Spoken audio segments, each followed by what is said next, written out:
दोस्तों क्या हाल है, कैसे मिजाज हैं। उम्मीद है आप लोग खैरियत से होंगे। आप सब दोस्तों को मसूद गुदर का सलाम पहुँचे। दोस्तों इस वक्त हम खुजराब पास पर हैं।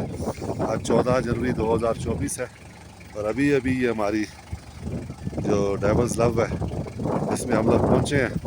जनवरी में मेरा ये पहला टूर है खुजराब पास का। वैसे तो मैं तकरीबन हर मौसम में ही आया हूँ, लेकिन जनवरी में पहली दफ़ा आया हूँ और मुझे उम्मीद थी कि बर्फ़बारी ज़्यादा होगी, लेकिन बर्फ़ बिल्कुल नहीं है।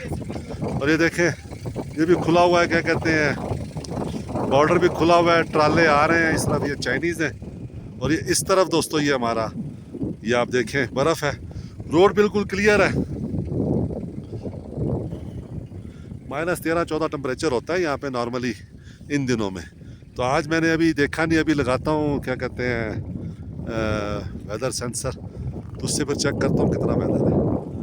तो बहुत प्यारा मंजर है यहाँ पे, ठंड काफ़ी है। तो ये इस तरफ जो है वो सारा पाकिस्तान है दोस्तों, और ये इस तरफ जो है वो सारा चाइना है। ये जो है वो डेवल्स लव है और हम बिल्कुल गेट के पास आए हुए हैं। बस अगर वीज़ा होता तो शायद अंदर भी चले जाते। यहाँ से अब वापस जाएंगे।